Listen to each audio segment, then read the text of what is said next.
Hello students, I am Harshita Rathore और मैं आप सबका एचएन अध्ययन पे स्वागत करती हूँ। आई होप सब लोग अच्छे होंगे और सब लोगों की पढ़ाई जो है वो काफ़ी ज़्यादा अच्छी चल रही होगी। आज की क्लास जो है वो काफ़ी छोटी सी क्लास होने वाली है, लेकिन इंटरेस्टिंग क्लास भी होगी और इम्पॉर्टेंट क्लास भी होगी।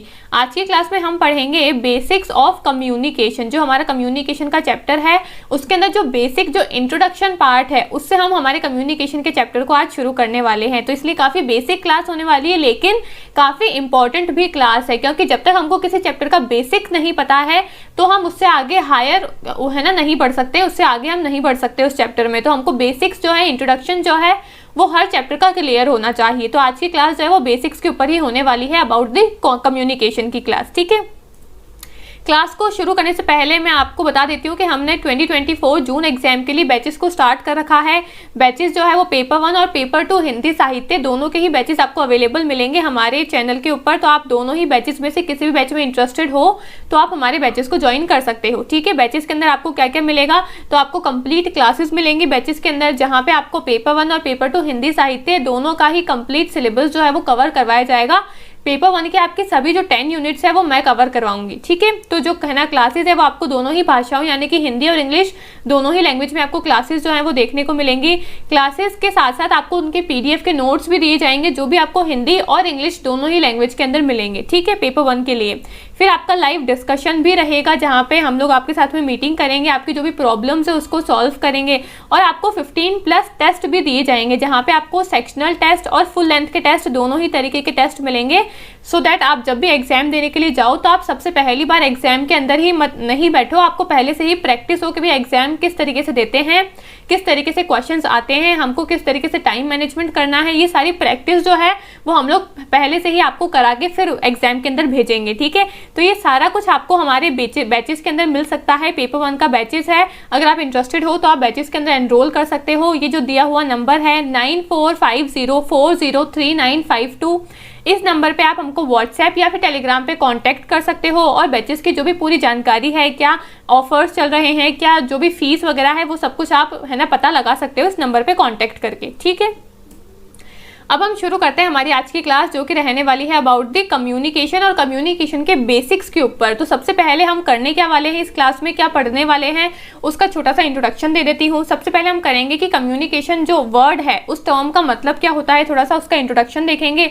फिर हम कैरेक्टरिस्टिक्स ऑफ कम्युनिकेशन करेंगे कि कम्युनिकेशन की कुछ विशेषताएं होती है, कुछ कैरेक्टरिस्टिक्स होती है, वो क्या होती है उसके बारे में हम देखेंगे। और लास्ट में हम क्लास को एंड करेंगे by the process of communication, यानी कि जो हम कम्युनिकेशन जो हम संचार करते हैं वो संचार करने का प्रोसेस क्या होता है, उसके कितने स्टेप्स होते हैं, इससे हम हमारी क्लास को एंड करेंगे। तो काफ़ी छोटी क्लास होने वाली है, लेकिन इंपॉर्टेंट भी होगी और इंटरेस्टिंग भी होगी। ठीक है, तो अब हम क्लास को स्टार्ट करते हैं।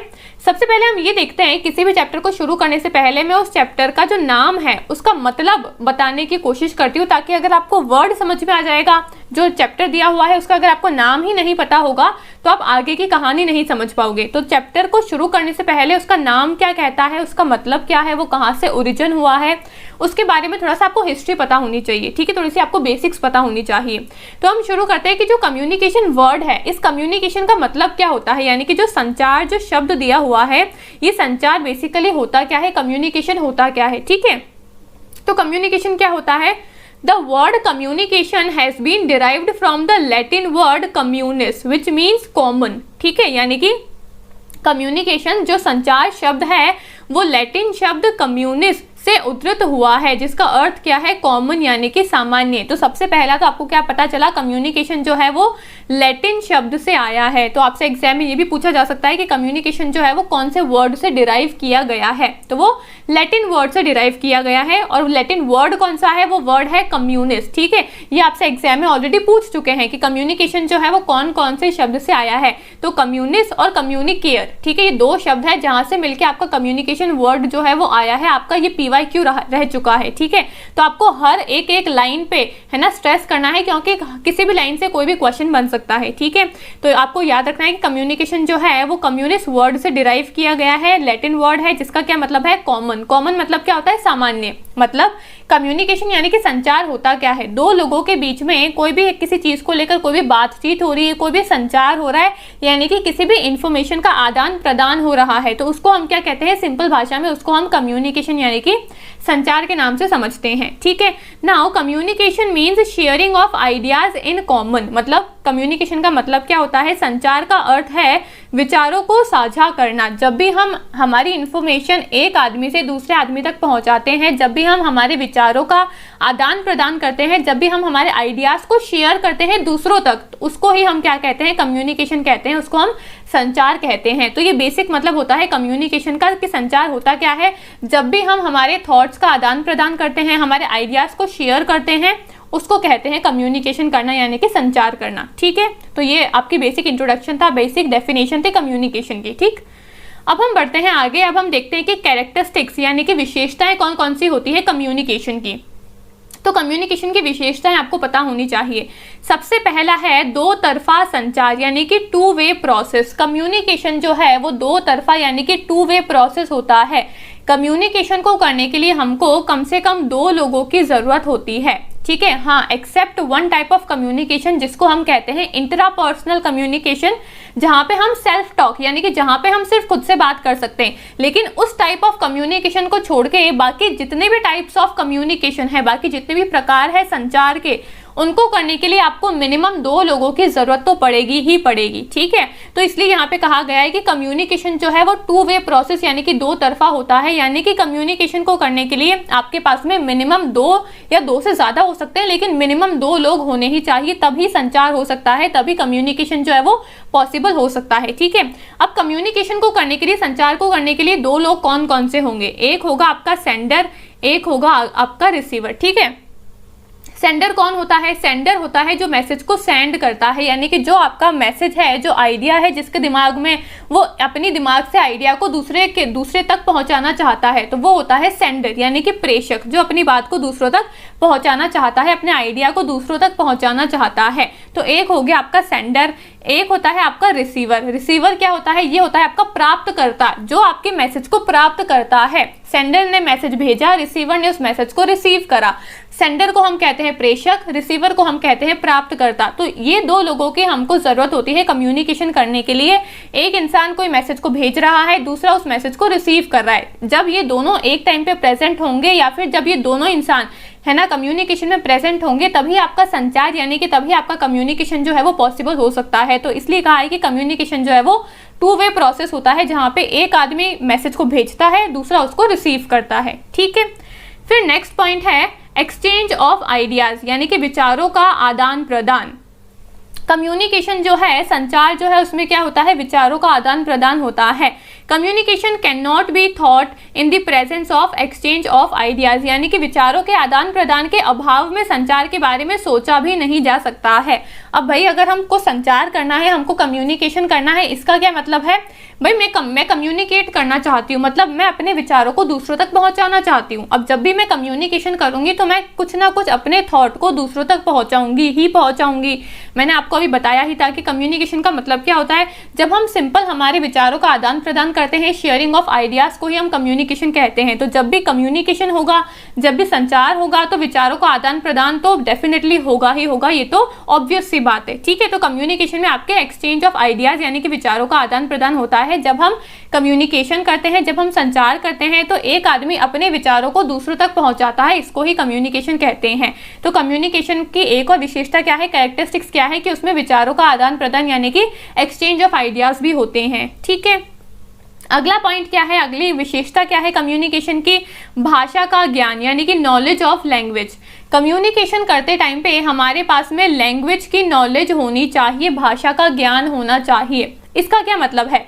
इसका ये मतलब है कि जब भी हम कम्युनिकेशन कर रहे हैं तो हमारे पास में भाषा का ज्ञान होना चाहिए। बिना भाषा के आप कम्युनिकेट कैसे कर पाओगे?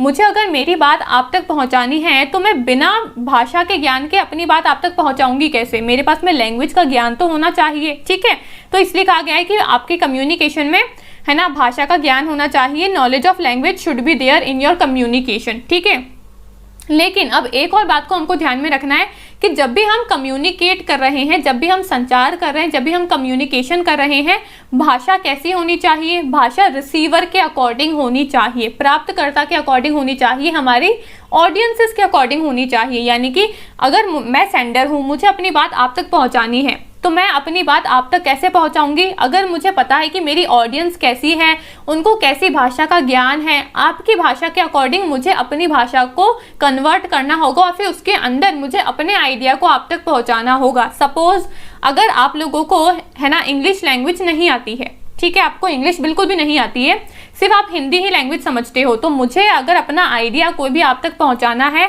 तो मैं सिर्फ और सिर्फ हिंदी भाषा के अंदर ही अपने मैसेज को कन्वर्ट करूंगी और तभी मैं अपनी बात आप तक पहुंचा पाऊंगी। यानी कि अगर सेंडर अपनी बात को पहुंचाना चाहता है रिसीवर तक, तो उसके पास में भाषा का ज्ञान तो होना ही चाहिए, लेकिन भाषा भी कैसी होनी चाहिए? ऐसी भाषा होनी चाहिए जो रिसीवर को आती हो, जो रिसीवर उस भाषा को है ना समझ सके, उस मैसेज को पढ़ के कम्युनिकेट ईजिली कर सके। ठीक है, तो कम्युनिकेशन में भाषा का ज्ञान होना चाहिए, नॉलेज ऑफ लैंग्वेज होनी चाहिए कम्युनिकेशन के अंदर। फिर अगला आपका विशेषता क्या कहती है, अगली कैरेक्टरिस्टिक्स है वो ये कहती है कि शब्दों का प्रयोग और उसके साथ साथ हम सांकेतिक विचारों का भी प्रयोग कर सकते हैं संचार के अंदर, यानी कि use of words as well as symbols हम कर सकते हैं कम्युनिकेशन में। कम्युनिकेशन में हम शब्दों का भी प्रयोग कर सकते हैं और हम सिंबल्स यानी कि जो आपकी सांकेतिक भाषा होती है उसका भी प्रयोग कर सकते हैं। यहाँ पे हम पढ़ेंगे आगे किसी क्लास में जब हम टाइप्स ऑफ कम्युनिकेशन देखेंगे, उसमें आता है हमारा 2 टाइप्स ऑफ कम्युनिकेशन, एक होता है हमारा वर्बल कम्युनिकेशन, एक होता है हमारा नॉन वर्बल कम्युनिकेशन। ठीक है, वर्बल कम्युनिकेशन क्या होता है? वर्बल कम्युनिकेशन होता है जहां पे हम शब्दों के माध्यम से कम्युनिकेशन कर रहे हैं, संचार कर रहे हैं। ठीक है, अब वो शब्द आपके कैसे भी हो सकते हैं, आपके वो मौखिक या फिर लिखित, कैसे भी टाइप्स ऑफ शब्द हो सकते हैं, यानी कि वो जो शब्द है वो आपके ओरल भी हो सकते हैं, आपके रिटन भी हो सकते हैं। लेकिन जब भी हम शब्दों का प्रयोग करते हैं कम्युनिकेशन करने के लिए, संचार करने के लिए, उसको कहते हैं वर्बल कम्युनिकेशन। और जब भी हम नॉन वर्बल कम्युनिकेशन करते हैं, यानी कि जब भी हम शब्दों का प्रयोग नहीं करते हैं, बिना शब्दों का प्रयोग करके ही जब भी हम संकेतों का प्रयोग करते हैं, यानी कि सिंबल्स का प्रयोग करते हैं, साइन का प्रयोग करते हैं अपनी बात दूसरों तक पहुंचाने के लिए, वो होता है नॉन वर्बल कम्युनिकेशन। जैसे कि अगर मुझे अपनी बात आप तक पहुंचानी है लेकिन मुझे नॉन वर्बल टाइप के अंदर कम्युनिकेट करना है, तो मैं क्या कहूंगी? अगर मुझे कहना है कि आज आप अच्छे लग रहे हो, तो मुझे लग रहा है कि भाई मुझे शब्दों का प्रयोग नहीं करना है, मुझे नॉन वर्बल कम्युनिकेशन करना है, तो मैं कैसे बोल सकती हूँ? ऐसे करके मैं बोल सकती हूँ, ठीक है, कि भाई हाँ यू आर लुकिंग ब्यूटीफुल। ऐसे करके सिर्फ इस सिंबल से, इस साइन से आप समझ गए कि भाई हाँ मैडम बोल रही है कि आज आप अच्छे लग रहे हो। ठीक है, या फिर आपका एग्जाम है तो मैं आपको अगर ये वाला सिंबल दिखाऊंगी तो आप समझ जाओगे कि मैडम बोल रही है ऑल द बेस्ट। ठीक है, मैंने बोला नहीं है, मैंने शब्दों का प्रयोग नहीं करा है, लेकिन सिर्फ संकेत के माध्यम से, सिर्फ सिंबल और साइन के माध्यम से आप समझ गए कि मैडम ब्यूटीफुल बोल रही है या फिर ऑल द बेस्ट बोल रही है। तो यहाँ पे क्या कह रहा है, ये यही समझा रहा है कि जो कम्युनिकेशन है वो आपके वर्ड्स के थ्रू भी हो सकता है, यानी कि शब्दों के माध्यम से भी हो सकता है, जो भी हम बोल के और लिख के करते हैं, और कम्युनिकेशन जो है वो आपके संकेतों के माध्यम से भी हो सकता है, यानी कि आपके सिंबल्स के माध्यम से भी हो सकता है, जिसको हम क्या कहते हैं, इसको हम कहते हैं non verbal type of communication. ठीक है, नेक्स्ट आपकी जो कैरेक्टरिस्टिक्स है कम्युनिकेशन की, वो क्या कहती है? वो कहती है कि कम्युनिकेशन जो है वो कॉन्टिन्यूअस प्रोसेस है, यानी कि कम्युनिकेशन जो है वो आपकी सतत प्रक्रिया है। कम्युनिकेशन जो है वो आपका एंडलेस प्रोसेस है, यानी कि कम्युनिकेशन जो है वो कभी भी खत्म नहीं होता है, वो चलता ही रहता है। ठीक है, मैंने आपको कोई मैसेज भेजा, सेंडर ने रिसीवर तक कोई मैसेज भेजा, फिर रिसीवर उसको पढ़ेगा, उसको समझेगा, वो अपना फीडबैक देगा, फिर सेंडर उसको पढ़ेगा और समझेगा, वो अपना फीडबैक देगा। तो ये जो साइकिल है ना, ये चलती ही रहेगी। सेंडर ने एक मैसेज दूसरे तक पहुंचाया, दूसरे ने फिर वापस उसका फीडबैक दिया, फिर वापस सेंडर ने उसका फीडबैक दिया। तो ये जो प्रोसेस है, ये जो साइकिल है कम्युनिकेशन की, ये चलती ही रहती है। इसलिए कहा गया है कि जो कम्युनिकेशन है वो आपकी अंतहीन प्रक्रिया है, या फिर कम्युनिकेशन जो है वो आपकी सतत प्रक्रिया है, यानी कि कम्युनिकेशन जो है वो आपका कॉन्टिन्यूअस प्रोसेस है या फिर आपका एंडलेस प्रोसेस है, जो कभी भी एंड नहीं होता है, जो अंतहीन है, जो चलता ही रहता है। ठीक है, अगली कैरेक्टरिस्टिक्स की मैं बात करूं, अगली विशेषता की बात करूं, तो कम्युनिकेशन क्या कहता है, इसकी विशेषता क्या कहती है कि म्यूचुअल अंडरस्टैंडिंग होनी चाहिए कम्युनिकेशन में, पारस्परिक समझ होनी चाहिए कम्युनिकेशन में। जब भी आप कम्युनिकेट कर रहे हो, जब भी आप अपनी बात को दूसरों तक पहुंचा रहे हो, आपके है ना रिसीवर और सेंडर के बीच में, प्रेषक और प्राप्तकर्ता के बीच में एक म्यूचुअल अंडरस्टैंडिंग यानी कि एक पारस्परिक समझ होनी चाहिए। ठीक है, इसका क्या मतलब है? इसका ये मतलब है कि अगर मैं सेंडर हूं, मुझे अपनी बात आप लोगों तक पहुंचानी है, आप लोग मेरे रिसीवर हो, ठीक है, हम दोनों के बीच में एक म्यूचुअल अंडरस्टैंडिंग होनी चाहिए। मुझे पता होना चाहिए कि मेरे रिसीवर कैसे हैं, उनको कैसी भाषा का ज्ञान है, वो किस टाइप ऑफ नॉलेज को लेना चाहते हैं। अब मुझे पता है कि जो मेरी ऑडियंस है वो यूजीसी नेट एग्जाम के लिए प्रिपेयर कर रही है, तो मैं ऐसे ही आइडियाज़, ऐसी ही इन्फॉर्मेशन आपके लिए लेकर आऊँगी जो आपके यूजीसी नेट एग्जाम को क्लियर करने के लिए हेल्पफुल होगी। तो यहाँ पे हमारे बीच में एक म्यूचुअल अंडरस्टैंडिंग है, एक पारस्परिक समझ है। तो जब तक सेंडर और रिसीवर के बीच में म्यूचुअल अंडरस्टैंडिंग नहीं बनेगी, पारस्परिक समझ नहीं बनेगी, तब तक वो दोनों प्रॉपरली कम्युनिकेट यानी कि संचार नहीं कर पाएंगे। तो इसलिए कम्युनिकेशन करने के लिए म्यूचुअल अंडरस्टैंडिंग होना बहुत ज़रूरी है रिसीवर और सेंडर के बीच में, ठीक है। तभी कम्युनिकेशन जो है वो हो पाएगा, वरना नहीं हो पाएगा, ठीक है। अब अगली विशेषता क्या है, नेक्स्ट कैरेक्टरिस्टिक्स क्या है कम्युनिकेशन की, कि कम्युनिकेशन में बी इंटेंशनल और अनइंटेंशनल, यानी कि कम्युनिकेशन जो है, संचार जो है वो जानबूझकर भी हो सकता है और अनजाने में भी हो सकता है। इसका क्या मतलब है, इसका ये मतलब है कि कम्युनिकेशन आप इंटेंशनली भी कर सकते हो और अनइंटेंशनली भी कर सकते हो। तो सबसे पहले मैं बताती हूँ कि हम इंटेंशनली यानी कि जानबूझ के संचार कब करते हैं, जब भी मुझे अपनी बात आप तक पहुंचानी है, ठीक है। तो एक तो मैं बोल के अभी अपनी बात आप तक पहुंचा रही हूँ, ये मैं कैसे कर रही हूँ, मुझे पता है कि मैं क्या बोल रही हूँ, क्या इन्फॉर्मेशन आप तक पहुंचा रही हूँ। तो जो अभी मैं कम्युनिकेशन कर रही हूँ, ये मैं जानबूझ के कम्युनिकेशन कर रही हूँ, यानी कि इंटेंशनल टाइप ऑफ कम्युनिकेशन अभी हो रहा है। जो इन्फॉर्मेशन आप अपने रिसीवर को पहुंचा रहे हो जानबूझ के यानी कि इंटेंशनली, उसको कहते हैं इंटेंशनल कम्युनिकेशन, ठीक है। इतना तो चलो भाई हमने मान लिया, लेकिन अनइंटेंशनल टाइप ऑफ कम्युनिकेशन कैसे हो सकता है, यानी कि अनजाने में संचार कैसे हो सकता है। संचार तो जब भी होगा तब हमको पता होगा कि भाई हम क्या कम्युनिकेट कर रहे हैं, जानबूझ के हम संचार करेंगे। अनजाने में हम कैसे अपनी बात को दूसरों तक पहुंचा सकते हैं, हम बिल्कुल पहुंचा सकते हैं। अनइंटेंशनल भी हम हमारे कम्युनिकेशन कर सकते हैं, हम संचार कर सकते हैं। कैसे, सपोज आज अगर मेरा मूड खराब है, ठीक है, मेरा मूड खराब है, मैं क्लास में आई बच्चों को पढ़ाने के लिए, तो मैं चुपचाप हूँ, मैं ना ज़्यादा बात कर रही हूँ, सिर्फ मैं हूँ बस इतना सा ही बोल रही हूँ, ठीक है। तो मेरे जो स्टूडेंट्स हैं वो समझ जाएंगे कि भाई आज मैडम जो है वो ना ज़्यादा बात कर रही है, ना अच्छे से समझा रही है, इसका मतलब लगता है कि आज मैम का मूड खराब है, ठीक है। मैंने बोल के नहीं बताया है, यानी कि जानबूझ के इंटेंशनली मैंने कम्युनिकेशन नहीं किया है, लेकिन अनइंटेंशनली आप समझ गए कि आज मैम का मूड जो है वो खराब है। तो यहाँ पे कैसे हुआ, संचार हुआ, लेकिन अनजाने में हुआ है, अनइंटेंशनल टाइप ऑफ कम्युनिकेशन हुआ है, ठीक है। तो जब भी हम जानबूझ के संचार करते हैं वो होता है इंटेंशनल, लेकिन जब भी हम अनजाने में संचार करते हैं वो होता है अनइंटेंशनल टाइप ऑफ कम्युनिकेशन, ठीक है। नेक्स्ट आपकी कैरेक्टरिस्टिक्स क्या है, विशेषता आती है आपकी अगली कि फॉर्मल एंड इनफॉर्मल कम्युनिकेशन, औपचारिक और अनौपचारिक संचार। कम्युनिकेशन जो है, संचार जो है वो आपका फॉर्मल भी हो सकता है, आपका इनफॉर्मल यानी कि आपका औपचारिक और अनौपचारिक दोनों ही तरीके से आपका संचार जो है वो हो सकता है। इसका क्या मतलब है, फॉर्मल कम्युनिकेशन हम कब करते हैं, यानी कि औपचारिक संचार हम कब करते हैं, जब हम किसी फॉर्मल इंफॉर्मेशन को पहुंचाना चाहते हैं, किसी ऑफिशियल इंफॉर्मेशन या फिर किसी ऑफिशियल डिस्कशन हो रहा है, ठीक है, तब होता है हमारा फॉर्मल औपचारिक है ना कम्युनिकेशन। यानी कि हम किसी ऑफिस में बैठे हैं, किसी मीटिंग में बैठे हैं, हम हमारे बॉस से बात कर रहे हैं, हम हमारे मैनेजर से बात करें, तो वहाँ पे हम ऑफिशियली उनसे बात करेंगे, कोई भी ऑफिशियल इंफॉर्मेशन का आदान प्रदान होगा, तो वो होता है फॉर्मल टाइप ऑफ कम्युनिकेशन यानी कि औपचारिक संचार। लेकिन इनफॉर्मल टाइप ऑफ कम्युनिकेशन कब होगा, अनौपचारिक संचार कब होगा, जब हम हमारे फैमिली फ्रेंड्स के साथ में बैठे हैं, हम हमारे यारों दोस्तों के साथ में बैठते हैं, उनसे बातचीत करते हैं, ठीक है,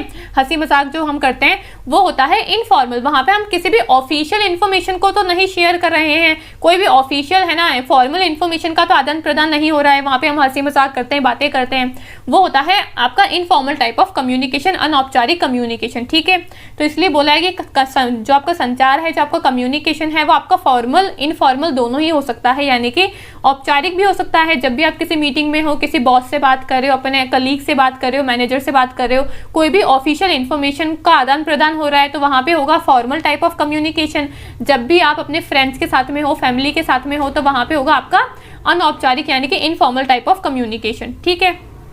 अगला होता है आपका डायरेक्ट और इनडायरेक्ट टाइप ऑफ कम्युनिकेशन, ठीक है। कम्युनिकेशन जो है, संचार जो है वो आपका प्रत्यक्ष भी हो सकता है, आपका अप्रत्यक्ष भी हो सकता है। डायरेक्ट और इनडायरेक्ट टाइप ऑफ कम्युनिकेशन क्या होता है, डायरेक्ट कम्युनिकेशन कब होता है? जब दो लोग आमने सामने बैठे हैं, ठीक है, मैं यहाँ पे बैठी हूँ और मेरे सामने ही कोई दूसरा आदमी बैठा है, हम दोनों संचार कर रहे हैं, हम बात कर रहे हैं, वो होगा डायरेक्ट टाइप ऑफ कम्युनिकेशन। क्यों? क्योंकि यहाँ पे सेंडर और रिसीवर जो है, प्रेषक और प्राप्तकर्ता जो है, दोनों एक दूसरे के आमने सामने बैठे हैं और आमने सामने उन दोनों का फेस टू फेस जो है वो बातचीत हो रही है, संचार हो रहा है, वो होता है direct type of communication.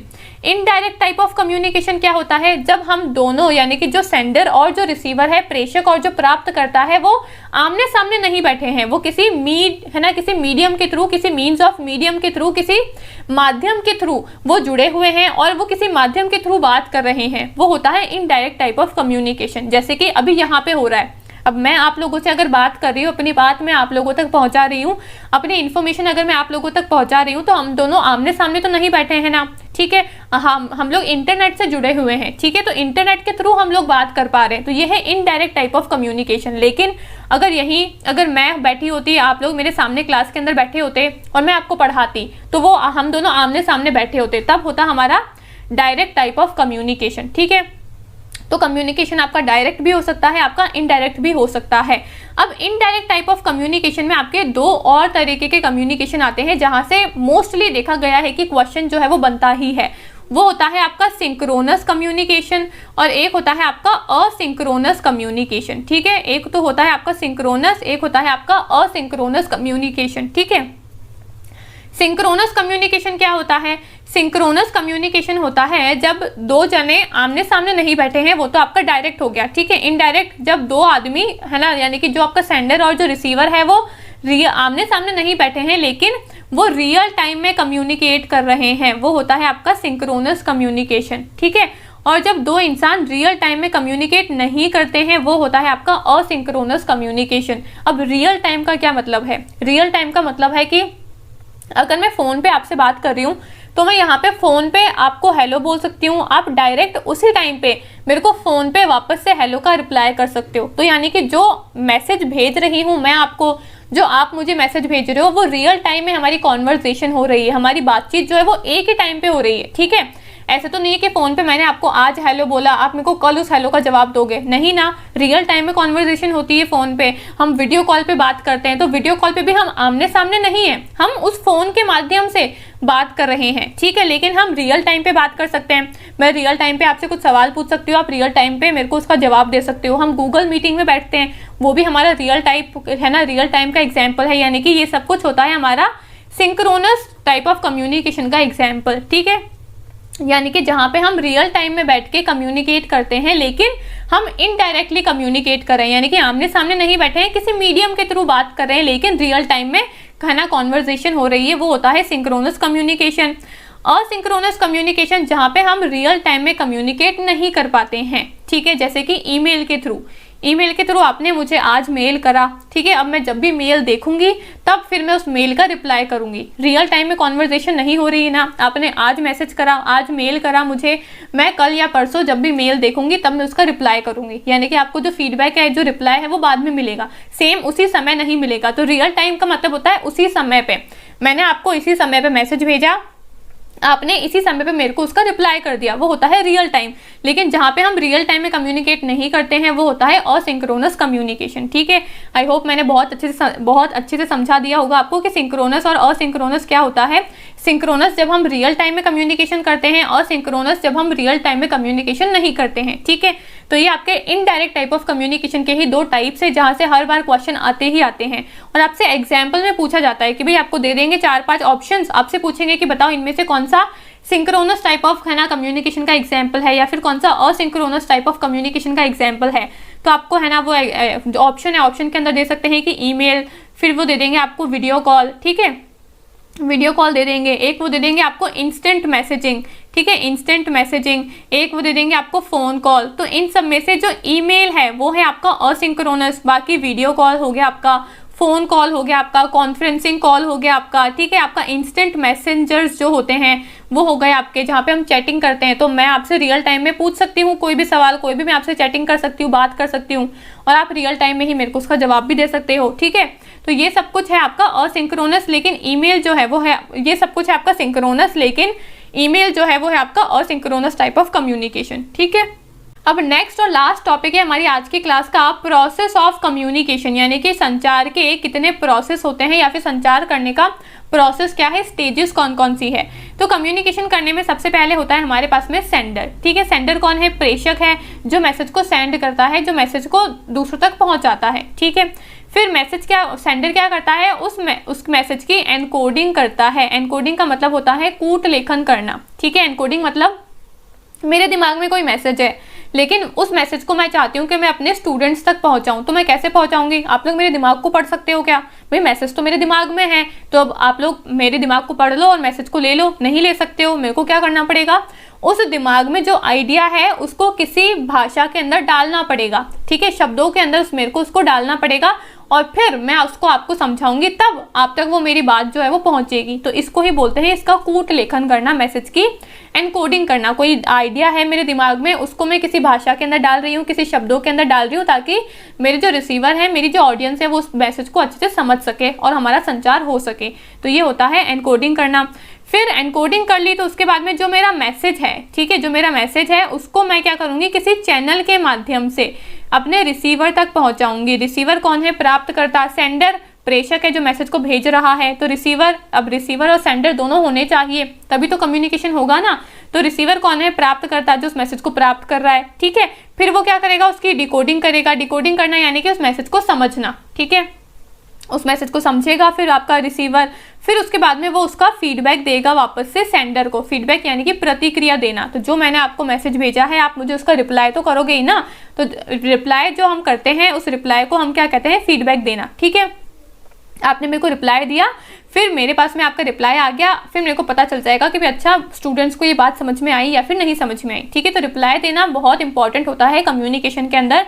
Feedback देना बहुत ही ज़्यादा इंपॉर्टेंट होता है कम्युनिकेशन के अंदर। ठीक है, ये प्रोसेस है आपके कम्युनिकेशन के। सबसे पहले आता है आपका प्रेषक, फिर आप क्या करते हो, उसकी एनकोडिंग यानी कि कूट लेखन, फिर उस संदेश को, उस मैसेज को आप किसी चैनल के माध्यम से रिसीवर यानी कि प्राप्तकर्ता तक पहुंचाते हो, वो उसकी डिकोडिंग करता है। डिकोडिंग करना यानी कि उस मैसेज को समझना, उसको अंडरस्टैंड करना, और फिर आप उसकी प्रतिक्रिया देते हो, किसको, प्रेषक को। प्रतिक्रिया यानी कि फीडबैक देना या फिर रिप्लाई देना। ठीक है, अब क्या होता है, अब यहाँ पे जो आपका है ना चैनल है, आपको दो चीज़ें, एक है ना, एक कंसेप्ट है छोटा सा, वो भी आपको पता होना चाहिए कि चैनल और मीडियम, इन दोनों में डिफरेंस क्या होता है। बच्चे काफ़ी कंफ्यूज हो जाते हैं कि चैनल और मीडियम एक ही चीज़ है क्या। नहीं, एक चीज़ नहीं है।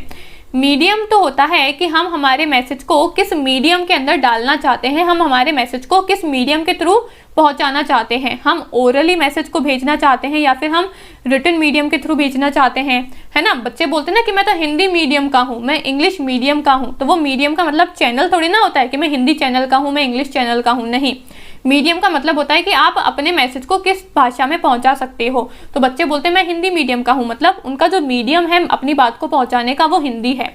इंग्लिश मीडियम तो उनका जो मीडियम है अपनी बात को पहुंचाने का वो इंग्लिश है।